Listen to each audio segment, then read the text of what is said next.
안녕하십니까. 맨눈으로 세상의 흐름 읽어드리는 Y타임스 정세분석의 추부길입니다.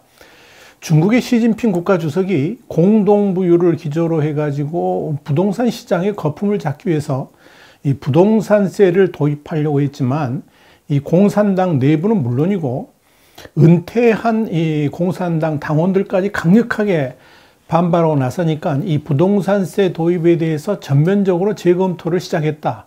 이런 보도가 나와서 관심을 끌고 있습니다.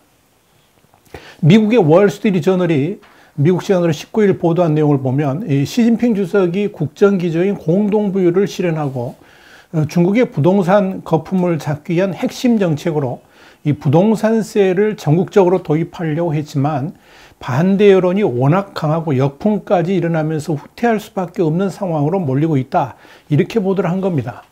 중국 정부는 당초 핵심 30개 도시에 부동산 보유세를 도입하고 점차 이를 확대해 나가려고 했지만 예상 이상의 강한 조세 저항에 부딪히니까 당초 계획보다 이 부동산세 대상도 축소하고 국가에서 제공하는 적정 가격 주택의 공급을 보완책으로 제시할 전망이다. 이렇게 월스트리트저널은 전하고 있습니다. 현재 중국에서는 이 부동산 건설과 거래에만 세금을 부과하고 이 부동산 보유세는 시범지역을 제하고는 도입하지 않고 있습니다. 자, 문제는 중국 공산당 정부가 내놓은 이 부동산세 정책이 시진핑 주석이 의욕적으로 내세웠던 핵심 사안이라는 점입니다. 사실 이 부동산 보유세 도입은 시 주석의 국정기조인 공동부유를 실현하기 위한 핵심 정책으로 꼽혔습니다.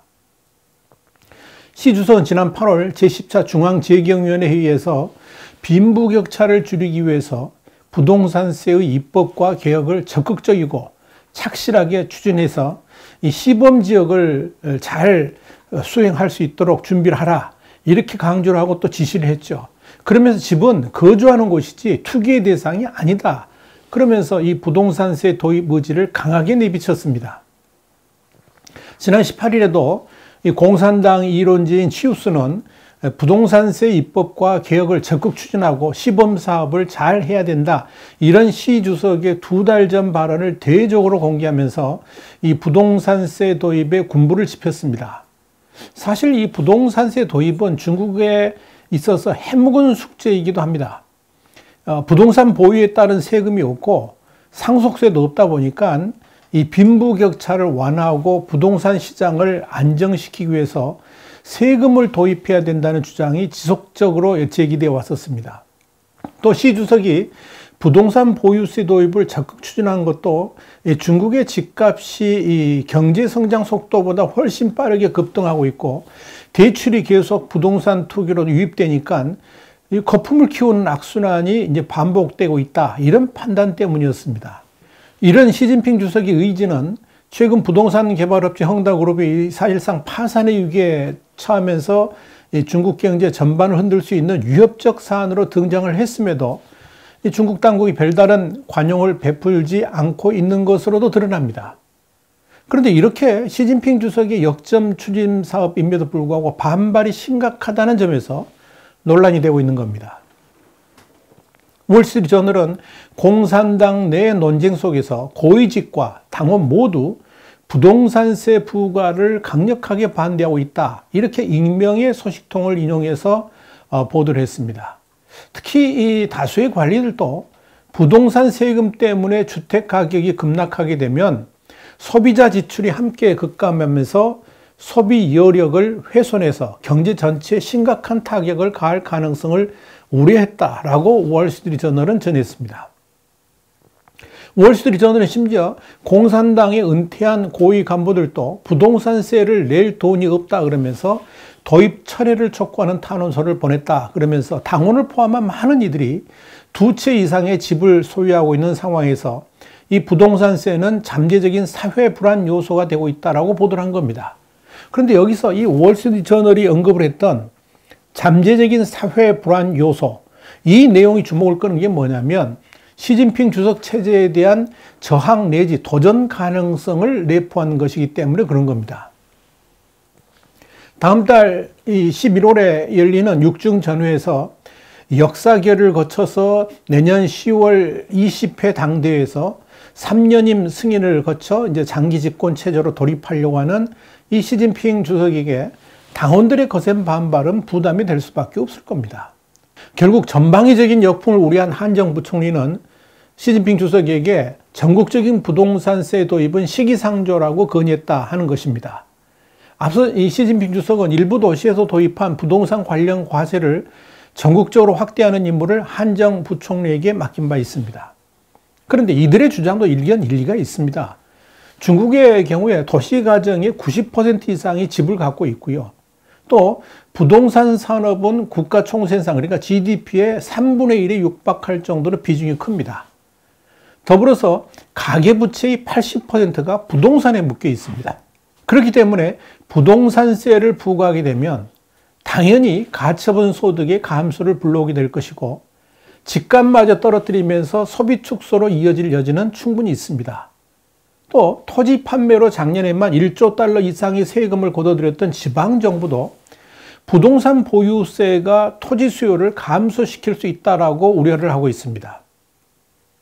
월스트리트저널도 이 부동산세 도입은 부동산 가치 하락을 부추겨서 주택 소유자를 더욱 가난하게 만들고 소비도 위축시킬 수 있다라고 썼습니다.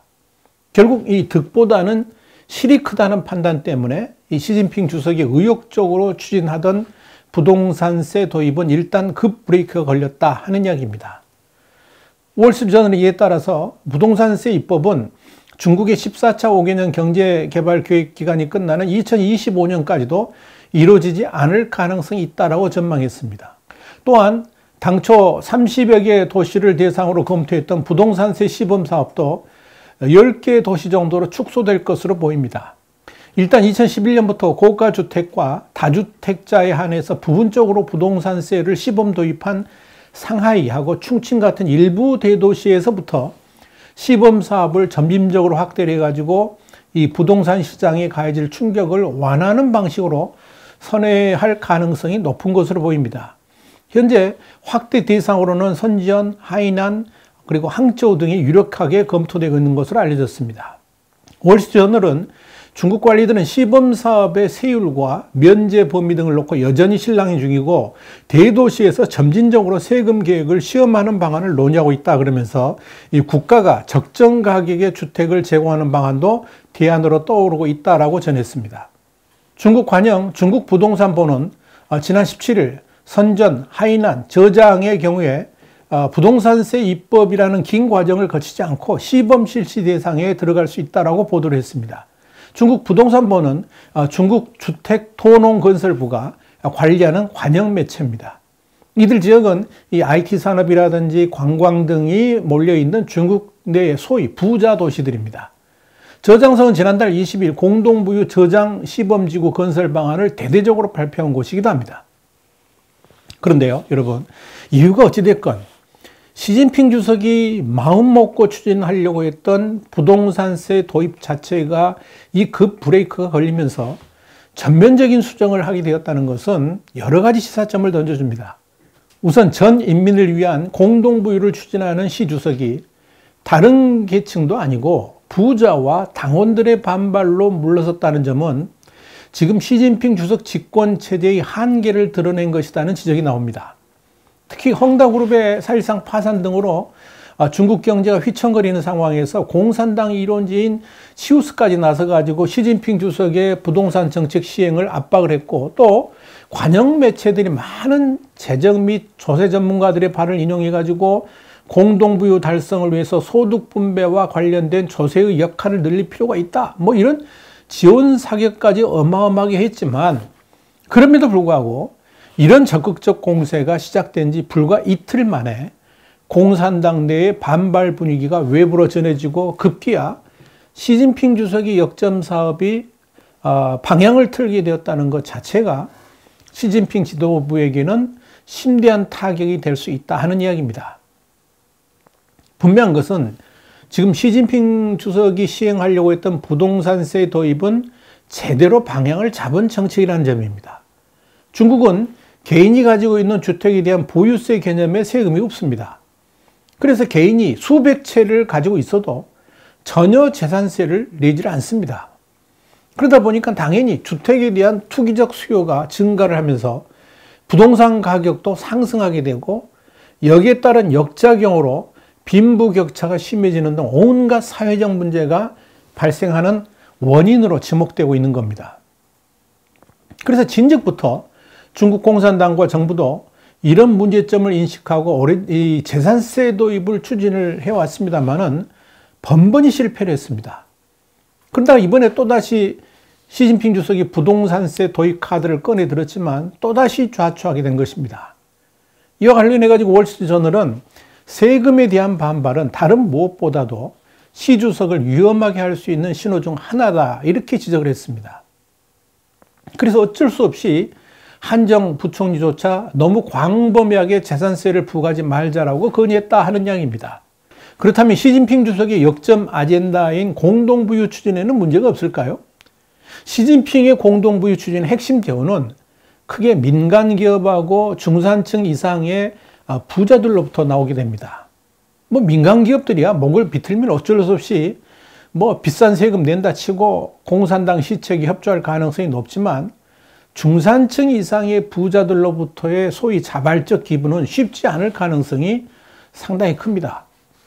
사실 중국에서의 부자들이라고 그러면 거의 대부분이 공산당원이거나 더불어 현직 공무원들입니다. 또 진짜 부자들은 재원을 노출하지 않고 비밀스럽게 자금을 움직입니다. 만약 중앙정부가 각 지방정부들한테 소위 자발적 기부의 한도를 부여하면서 목표량을 채워라 이렇게 독려를 하게 되면 심각한 사회 현상들이 속출할 가능성이 아주 높습니다.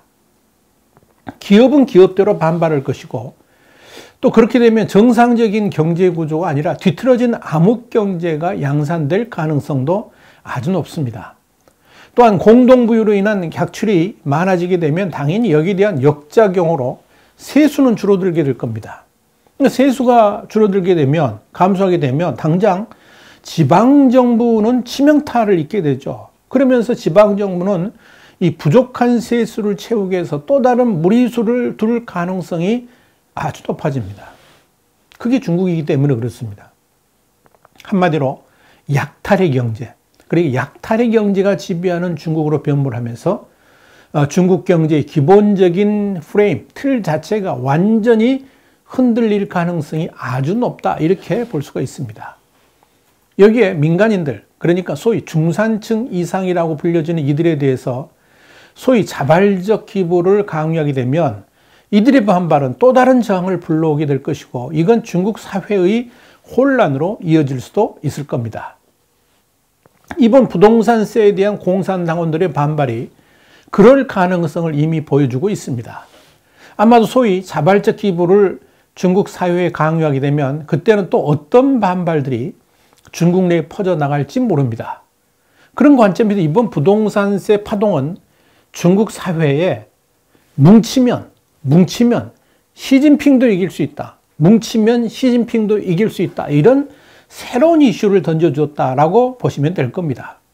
그렇기 때문에 이번 공동부유 추진과 관련된 이 부동산세 파문은 시진핑의 앞날에 아주 의미 있는 사건으로 기록될 가능성이 아주 높다라고 말씀드릴 수 있을 겁니다. 와이타임 정세 분석이었습니다. 다음 시간에 다시 뵙겠습니다. 감사합니다.